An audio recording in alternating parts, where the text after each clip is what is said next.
बोलिए सतगुरुदेव की जय। साहेब।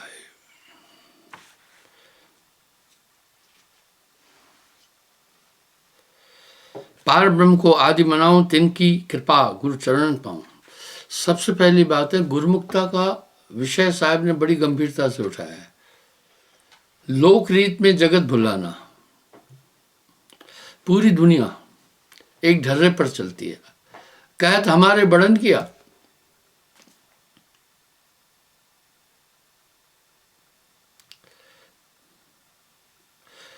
गुरबिन होम यज्ञ जो करे,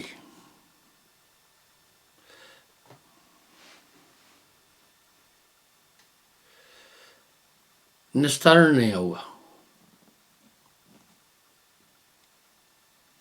सब ईस्टर्न में कभी कभी हम पूछते हैं किसी से ना, भाई आपका इष्ट कौन है, तो कोई कोई बताता है। किसी की निंदा नहीं है, पर साहब क्या कह रहे हैं, सब ईस्टर्न में सदगुरु भारी। गुरु इष्ट सबसे बड़ा बोला। आप वेदों को उठाएं, बाकी ऋषि मुनियों की वाणियों को देखें, गुरु इष्ट सब इनसे भारी बोल दिया।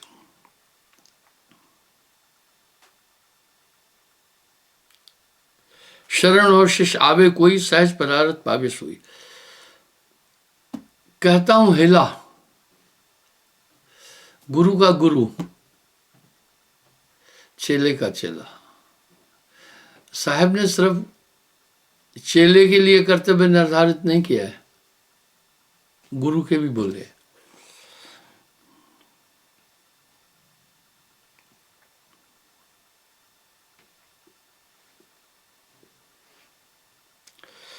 शरण होए शिष्य आवे कोई, सहज पदारथ पावे सोई। गुरु भक्ति अटल अमान धर्मन। गुरु भक्ति अटल अमान धर्मन, यह सरस तुझा नहीं। तप योग व्रत दान पूजा तृण सदृश ये जग गई। बाकी सब चीजें तृण तिनके के समान है गुरु भक्ति के आगे।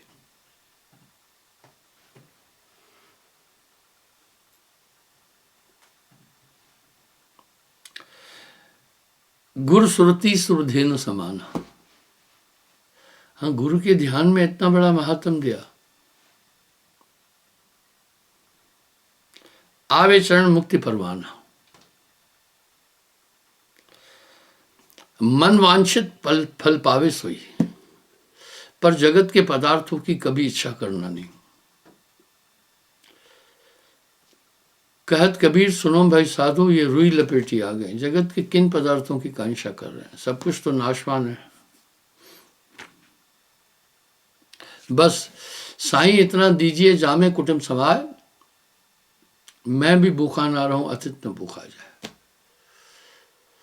जितना आप कम कमाएंगे उतना कम समय लगेगा। धन अर्जन करने में समय लगता है। माया में ज्यादा उलझते जाएंगे, स्थिति बड़ी खराब हो जाएगी। फिर ये सभी सिद्धियां गुरुमुख के पास ऑटोमेटिक आती है, जो सिद्धों के पास भी नहीं है। मन वांछित फल पावे सोई, प्रीत सहज जो सुमरे कोई।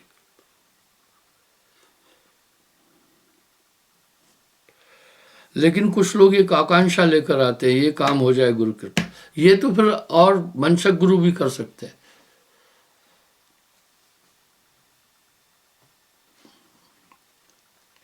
तन मन धन अर्पे गुरु सेवे, होए गलतान उपदेश लेवे। गुरबिन पदार्थ और न कोई, आज्ञा मेट और नहीं माने। बाजे लोग क्या करते हैं, लोक लाज। मीरा बाई कह रहे हैं, संतन के संग नाश नाश, लोक लाज खोई में। कुल का भय सब इनको भारी। ये सबसे बड़ी बाधा है भक्ति के अंदर। कहीं आपके रिश्तेदार होंगे, कहीं नातेदार हैं, जो कुल इन रीतियों में उलझे हुए हैं, वो आपका विरोध करेंगे। पर परेशान होना नहीं। मुझे है काम सदगुरु से, जगत रूठे तो रूठन दे।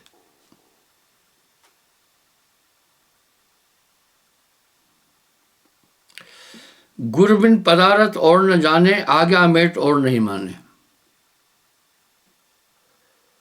गुर बिन और किसी पदार्थ की तरफ उसकी कोई रुचि न हो।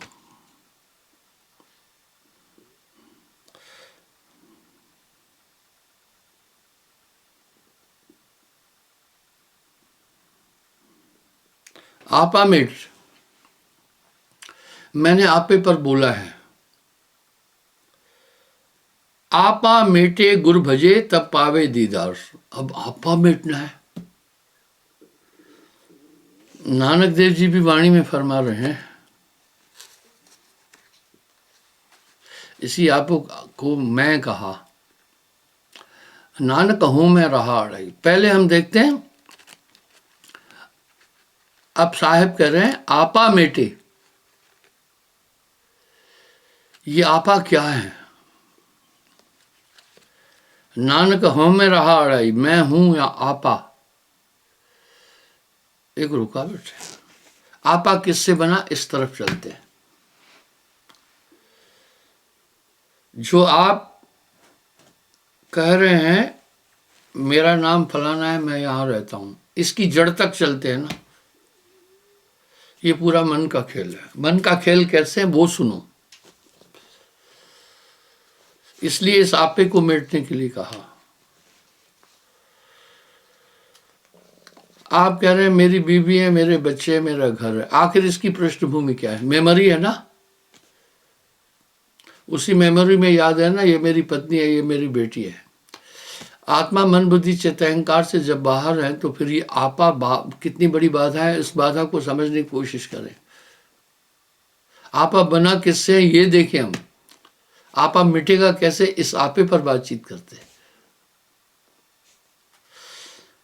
आपा मेटे गुरु भजे तब पावे दीदार।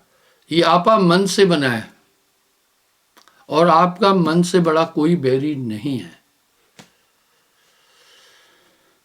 तेरा बैरी कोई नहीं, तेरा बैरी मन। आपे का सृजन केवल मन से हुआ है।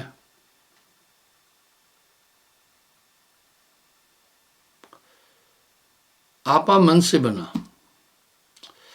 जो आप कह रहे हैं ये मेरा घर है, ये मेरे बच्चे हैं, मैंने एक बात कई बार बोली है, इस मन के 4 रूप हैं, उसको ठीक से समझना है।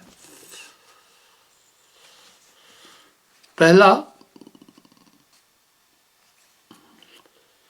ये चित्त, ये बड़ा हानिकारक है, बहुत असाध्य है। इसी चित्त के निरोध के लिए वशिष्ठ जी ने राम जी को उपदेश किया है। जो आप कह रहे हैं मैं जा रहा हूं, मुझे ये काम है, मुझे फुर्सत नहीं है, आप इसको समझें कौन है ये। बरबस जब आप साहब की शिक्षा को सुनेंगे तो आप सोचेंगे ये क्या कह रहे हैं, फिर जिएंगे कैसे हम, है? काफी भ्रम उत्पन्न हो सकते हैं। करियो जब बहुकाल सत्संगा, तबे होय संस्कृति भंगा। इस आपे पर आज आपसे बहुत गंभीरता से बात करना चाहूंगा।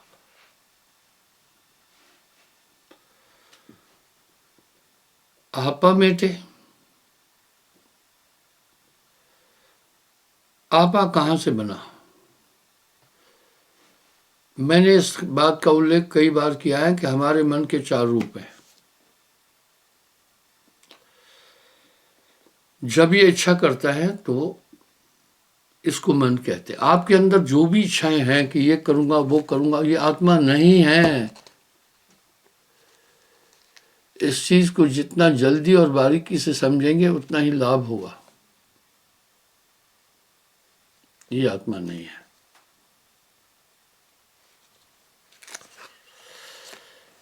चाह मिटी चिंता मिटी, मनवा बेपरवाह। क्या आपने इच्छाएं की होगी?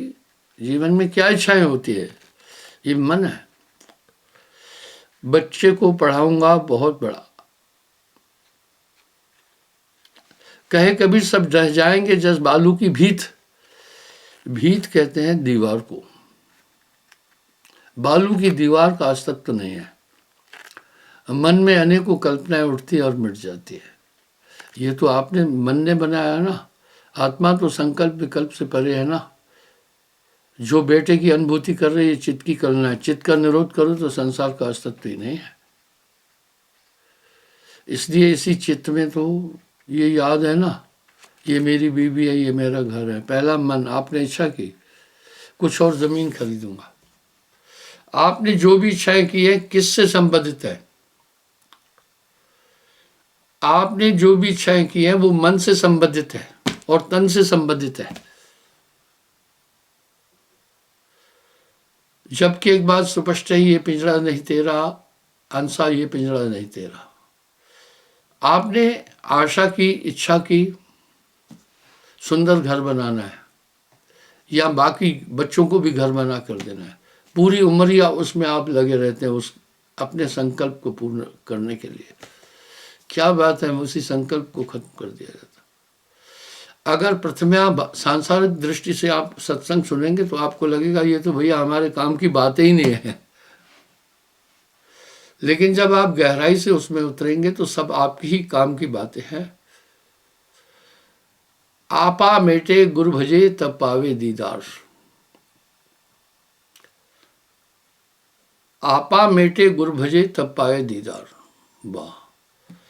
इस आपे में सबसे पहले मन है। मन, जो भी इच्छाएं आपकी वो सब मन द्वारा उद्गमित हैं। हमारी आत्मा इच्छाओं से परे है, उसमें संकल्प विकल्प नहीं है। इसी इच्छाओं से आपका एक जगत बना हुआ है, आपके चिंतन का। आप वैसे ही है। मन जागे मन सोवे, मन लेवे मन देवे। कहत कबीर, सुनो भाई साधु, जगत बना है मन से। देखिए कितनी गंभीर वाणी है ना। और कह रहे हैं संतो तन खोजे मन पाया। तन ही मन है, इंद्री मन है। इसलिए पहली बात तो आपकी जो इच्छा है, लोग कह रहे हैं भाई इच्छा आशा ही जीवन है। मैं कह रहा आशा बंधन है। चाह मिटी चिंता मिटी, मनवा बेपरवाह, वही शहंशाह है जाको नाई शाह। काम काम सबको कहे, काम न चीने कोई। जेती मन की कल्पना काम कहावे सोए। इसलिए मन की कल्पनाओं से ही आपा बना है, मन की कल्पनाओं से ही क्रिया है। आत्मा का इन चीजों कोई संबंध नहीं है। आत्मा अगर बंधी हुई है तो मन द्वारा बंधी है। हमें इस तथ्य को समझना होगा ही होगा। अगर आदमी को शरीर में अत्यंत बेचैनी है तो बेचैनी को जानना होगा कारण क्या है। बाजे लोग आकर, एक माई ने मुझे कहा, गुरुजी मुझे नींद भी नहीं आती है ठीक से, भूख नहीं लगती है, मैं थोड़ी परेशान सी रहती हूँ। मैंने कहा डॉक्टर को थोड़ा चेकअप कराओ, रोग क्या है, पहले रोग की जानकारी। बोला डॉक्टर कह रहा है कुछ भी नहीं है, सब ठीक है। मैं कहा डॉक्टर साहब से फिर पूछो, या तो मैं पागल हूँ या तो आप है। जब सेहत ठीक है तो नींद ठीक आएगी, भूख ठीक लगेगी, टूल पास ठीक होगा, सब चीज़ें ठीक होगी। आपका कुछ भी ठीक नहीं हो रहा है, कोई ना कोई बारीक कारण पीछे है। डॉक्टर ने कहना चाहिए आपकी बीमारी की पकड़ पहुंच तक मैं नहीं हूं, किसी और डॉक्टर से आप चेक करो। डॉक्टर तो काफी किस्म के। इसी प्रकार से आपके आपे पर आ रहे हैं। इस आपे को गुरु चोट करता है। जब आपे को गुरु चोट करता है, शिष्य मंजूर नहीं करता है। वो तो वैसा ही है। वो कहता है मेरा सब चीज वैसा ही रहने दो, बस अपनी दया करो। जैसे आपके जख्म में पुराने जमाने में बहुत मुश्किल थी जिंदगी। क्या था, चिकित्सा सुविधाएं इतनी प्रखर नहीं थी। इंसान चाहता है मेरे दोष नहीं निकालो और मुझे सतलोक तक पहुंचाओ।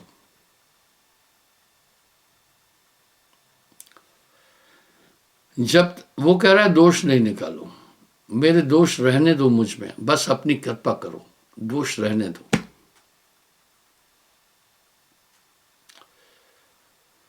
गुरु कुम्हार शिष्य कुंभ है, गड़गड़ काड़े खोट, अंतर हाथ सहार कर उन पर मारे चोट।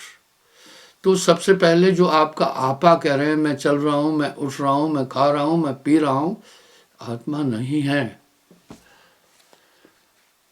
संतो तन खोजे मन पाया। तन ही मन है, इंद्री मन है। आइए, दूसरा मन का रूप है बुद्धि। इसका मतलब है जो भी आप काम कर रहे हैं वो सब मन है। इस तथ्य को समझने की चेष्टा करें। पाप पुण्य मन ही से हुई। नीत अनीत में देह भुला, ये नीत अनीत में भुला देता है। इसका मतलब है कि जो आप कर्म कर रहे हैं वो सब मन है। मन जागे मन सोए, मन लेवे मन देवे, मन हंसे मन रोए, मन ही सुरमा मन ही सुरमा, मन ही कादर मन ही दाता मन ही शुम। वाह कहत कबीर सुनो भाई साधो, जगत बना है मन से। दिमाग से जो भी काम कर रहे हैं वो सब मन का ही एक रूप है। ये दिमाग आपको कभी भी आत्म कल्याण के लिए सोचने नहीं देगा। ये क्या सोचेगा? जगत के पदार्थ सिर्फ कि बेटी की शादी कैसे हो जाए, घर कैसे बन जाए। मैं ये नहीं कह रहा हूं कि भौतिक कर्तव्य नहीं करो, करो, लेकिन आत्म कल्याण के लिए ज्यादा गंभीर हो। प्राथमिकता आत्म कल्याण के सूत्र को देना है। आपके अंदर जो भी ये धारणा है, आप बुद्धि को समझ गए, जितने भी काम है सब बुद्धि कर रही है। ये वो हिसाब है जैसे नादान बालक बालू का घर बनाता है। ये हमने भी बनाया। नदी किनारे पैर रखकर उस पर रेत थोड़ी सी लगा देते हैं, थोड़ी सी गीली रेत होती है, और सोचते हैं इसमें हम रहेंगे। पाँव निकालते हैं, घर दिखता है। थोड़ी टाइम में घर गिर जाएगा, वो घर गिर जाएगा। मैं राजस्थान भी रहा हूं, वहां जो ड्यून है, रेत के पहाड़, वो स्थिर नहीं है। कभी क्या होंगे वो, आज यहाँ है तो हवा चली तो सुबह वहां मिलेंगे नहीं। इसलिए लैंडमार्क वहां पर रेगिस्तान में कम मिलते हैं। कहे कभी ये बालू की भीत, रेत की दीवार का कोई लाइफ नहीं है। इसलिए मन बहुत चंचल है भैया। मन चीने कोई बड़ा भेजी। तीसरा जो आप याद किए हुए हैं, ये मेरा मित्र है, ये मेरा शत्रु है, ये मेरा बेटा है, ये मेरी बीवी है, ये मेरा घर है, ये मेरी जमीन है, ये मेरी जायदाद है। इसका आधार क्या है जो आप मेरा मेरा बोल रहे हैं? जिस जमीन के आप स्वामी हैं, आपसे पहले हजारों उस जमीन के स्वामी हो चुके होंगे।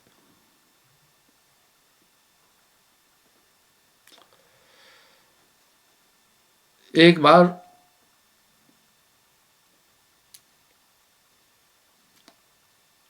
एक बादशाह के महल में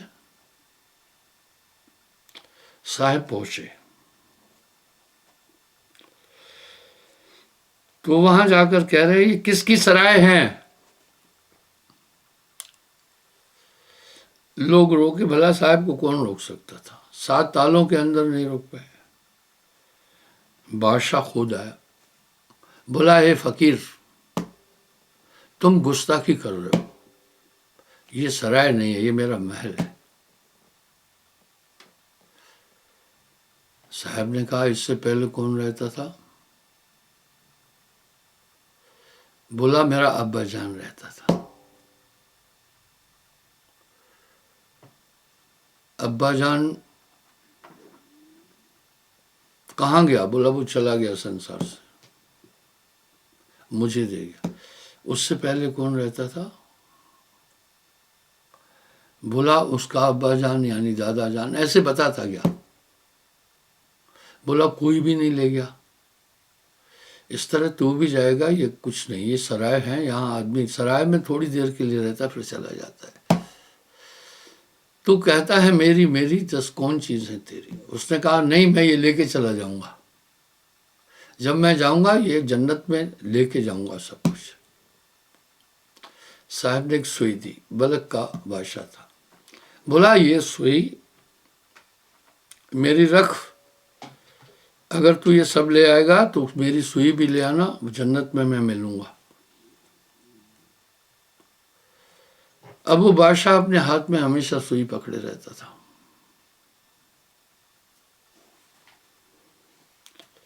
एक दिन वजीर ने पूछा, बादशाह सलामत, आपके हाथ में हमेशा सुई है, क्या मसला है?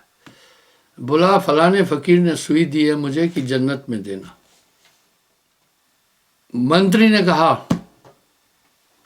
हुजूर जब आप शरीर छोड़ेंगे तो एक सुई अपने साथ नहीं ले जा सकते, कुछ नहीं ले जाता कोई भी। बोला पक्का? बोला 100%। उसने कहा फकीर ने तो वजह फरमाया, ये तो सराय है। फिर इस एक सुई के द्वारा ही उसको एक उपदेश दिया था साहब ने, वो बादशाह छोड़ करके फकीर बन गया था। वो फकीर मंशूर था, उसके नाम पर ही किताब है कबीर मंशूर। तो बंधुओं, मंशूर ज्योति को कहते हैं, प्रकाश को कहते हैं। आप यहां से कुछ भी नहीं ले जाएंगे, यही जगत की रीत है। दूसरा, ये जो आपका चित्त है बड़ा पश्तोहर है। आप नहीं देखते हैं, कुछ चीजों को सोचने से आपको दुख होता है, आप उनको याद नहीं करना चाहते, बस वो बलपूर्वक आपके अंदर आ जाते। इसका मतलब आपका कुछ चल नहीं रहा है शरीर में, कुछ ऐसी चीजें हैं जो गलती से आप कर बैठते हैं और सोचते हैं आगे नहीं करना है, फिर हो जाता है। अभी तक जितने भी समाज सुधारक हुए, महापुरुष हुए, पर स्त्री के लिए निरोध किया है, लेकिन ये आंखें सुंदर स्त्री देखकर उस तरफ लपक जाती है। इसका मतलब है मन की सहायक इंद्रियां हैं। ये मन जैसे हमारे हाथ में 5 उंगलियां हैं, हमारे हाथ की ये ताकत है, इसी प्रकार मन की बहुत बड़ी ताकत है। ये 5 इंद्रियां उसकी सहायक है। साहब के शब्दों को देखो कितने यथार्थ और कितने गहन है। संतो तन खोजे मन पाया, तन ही मन है, इंद्री मन है। वाह, ये पूरा मन है, ये सब है मन केर पसारा। हमारी आत्मा का इनसे किसी भी चीज से कोई संबंध नहीं है। अनायासी बेमतलब फंसी है, जीव पड़ा बहुत लूट में, ना कुछ लेन न देन। कितनी प्रबल है ये इंद्रियां। एक मन को साधने से सब कुछ सज जाता है। फिर ये इंद्रियां बड़ा विनाश करती है। मैं देखता हूं, कभी कभी मैं अपने लोगों से कहता हूं, सेवादारों से कहता हूं, आपकी बॉडी लैंग्वेज ठीक होनी चाहिए। यहां माताएं बहनें आती हैं, जवान बूढ़ी आती हैं, सभी आते हैं। आपका नजरिया बड़ा साफ होना चाहिए। आप अगर यहाँ रक्षक के तौर पर खड़े हैं और आपकी नज़र बार बार और स्त्री पर जा रही है, उसके अवयवों की तरफ जा रही है, तो ये उचित नहीं है। कभी कभी मैं देखता हूं वो गलती करते हैं, बड़ी प्रबल है ये इंद्रियां। चुपचाप पहले वो देखते हैं मेरी नजर कहाँ है, जब देखते मेरी नजर नहीं है तो फौरन नजर उधर, यानी सुंदर रूप चक्ष की पूजा उस तरफ खींचती है ये सब इंद्रियां। संतो तन खोजे मन पाया, तन ही मन है, इंद्रियां मन है। इनके द्वारा जो भी ग्रहण किया जा रहा है ये एक सूत्र है। मन तो शून्य में है, और जैसे कोई खाने का पदार्थ देखा आंखों ने, ये सबसे प्रथम चक्षु इंद्री को साधे, सबसे जालिम हालांकि आंखें हैं। चक्षु जागृत में चक्षुन वगासा, वो फौरन उसकी तस्वीर ब्रेन के पास पहुंचती है और वो पहले संदेश जीभ को देती है, हे सखी तुम्हारे भोजन की चीज आ गई है। अब मुंह पानी छोड़ दिया। अरे मुंह पानी क्यों छोड़ा? उसने तो पदार्थ देखा ही नहीं ना। ये घटनाएं आपके साथ भी होती होगी। उसने तो कोई पदार्थ नहीं देखा, फिर पानी क्यों छोड़ दिया? आंखों ने उसको, ये कनेक्टेड है, सब एक दूसरे की सहायक है। बस इसकी तरंगे ब्रेन तक पहुंची। जैसे आप अपने बच्चों को प्रसन्न रखना चाहते हैं ना, उनकी अड़ भी मान लेते हैं, सब चीजें मान लेते हैं, मूर्ख हैं वो, तभी भी आप उनको प्रसन्न करते हैं। इस तरह ये बुद्धि इंद्रियों को प्रसन्न रखती है। प्रथम चक्षु इंद्रिय को साधे, अनदेखी चीज पर कभी दृष्टि न जाए। अनदेखी चीज पर कभी दृष्टि न जाए। नहीं कहते बुरी नजर वाले तेरा मुंह काला। ये बुरी नजर क्या? बुरी नजर ये है जब भी पराई स्त्री की तरफ इंसान देखता है, उसके 6 अवयवों को, जहां काम है नारी में, उसकी तरफ देखता है। स्त्री ये समझती है। ये पहला मुख, दूसरा वक्ष क्षेत्र, पृष्ठ,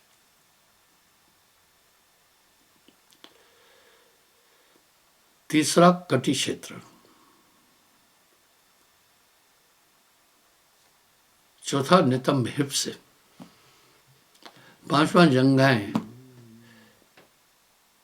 छठा गर्भद्वार। इसलिए कभी कभी स्त्री जब चला गई तो पीछे मुड़कर देखती है कि ये अभी मुझे देख रहा है कि नहीं। वो भी चालाक है यार, पूरा खेल ही मन का है। वो पढ़ लेती है, बहुत अच्छी तरह पढ़ लेती। तो साहब कह रहे प्रथम चक्षु इंद्रिय को साधे। तो इस तरह से ये पूरी मन की सहयोगी है।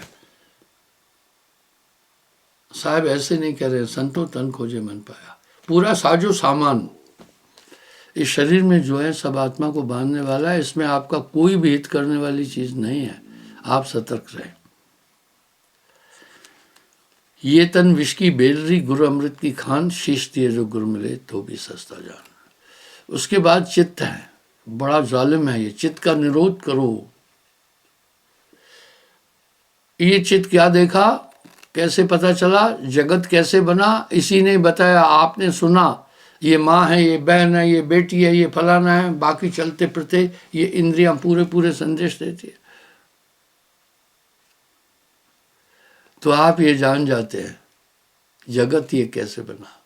और चौथा फिर मन का रूप है क्रिया, चलना, उठना, बैठना, बोलना, सुनना, ये पूरा मन है।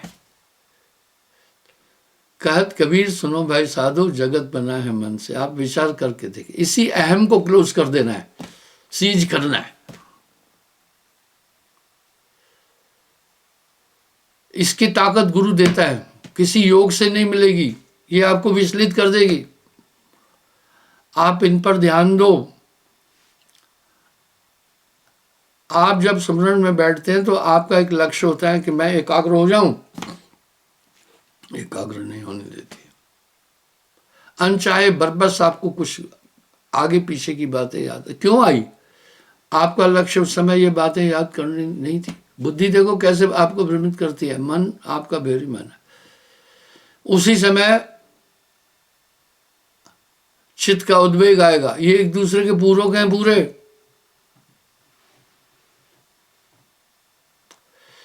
जैसे पूरी शरीर की सुरक्षा कर्मेंद्रियों में 5 कर्मेंद्रिय 5 ज्ञानेंद्रियां। कर्म इस देही में 33 करोड़ देवता है। 5 कर्मेंद्रियां, पांव चलते हैं, गुदा मल उत्सर्जन करती है, शिशन इंद्री कोई ज्ञान नहीं है, विषय भोग करती है बस। चौथा मुख, ये ज्ञान इंद्र भी है, कर्म इंद्र भी है। और 5वां भुजाएं। इसलिए इंद्र का वास भुजाओं में है। देवताओं का राजा इंद्र है। जब भी कोई हमला आएगा आंखें तो यूं हो जाएगी, बाकी शरीर बचने की कोशिश करेगा, लेकिन हाथ आगे आ जाएंगे। इंद्र हाथन में। इस प्रकार से पूरा ढांचा, पूरा सिस्टम आपके साथ धोखा करने वाला है और इसके अलावा कुछ भी नहीं है। और साहब ने इस पर अच्छा विश्लेषण दिया। इसलिए जो आप क्रियाएं कर रहे हैं वो क्या है? क्रिया क्या करते हैं आप? क्रिया जो भी तरंग आई मन की वही करते हैं। मन ने तरंग दी, बाजार घूमने चलना है, उठ पड़े आप, चल पड़े बाजार, ये तो क्रिया थी। और ये सब इंद्रियां सहचरणी है। सहचरणी का मतलब है एक दूसरे को सहयोग कर, इन सबको रोकना ही साधन है। ये ऐसे नहीं रुकेगी। नाम की ताकत से आपको एक ताकत मिलेगी, ये समझ में आएगी। जैसे आपका रोग पता नहीं चलता है, सीटी स्कैन करने पर, एक्सरे करने पर पता चलता है कि आपका हाथ यहाँ से टूटा है, अब आपको हाथ पता चल गया। इस तरह नाम के बाद आपके पास एक दृष्टि आती है, उससे आप ये जान जाते हैं मेरे शत्रु मेरे शरीर में कैसे एक्टिव हो रहे हैं। तो आयाम क्या है उसका? कैसे सीज करें? सुमरण इनको सीज कर देगा। कैसे सीज करें? बाकी सब एक्टिविटी रुक जाएगी उस समय, और जब ये रुक जाएगी फिर आपको आइडिया आ जाएगा इन सबको कैसे रोकें। चिंता तो सतनाम की और न चितवे दास, जो कुछ चितवे नाम बिन वही काल की फांस। तो बंधुओं, ये सुमरण को साधारण नहीं समझना, स्वाभाविक इन सब पर कंट्रोल कर देगा। जप तप संयम साधना सब सुमरण के माँ है। कबीर जाने संत जन सुमरण सम कुछ न है। इसलिए आपे को कौन बांध देता है, आपे को कौन मिटा देता है? सुमरण। एक नाम को जानकर दूजा देवा। क्षमा चाहता हूं, कल पुनः हाजिर हो जाऊंगा साहब।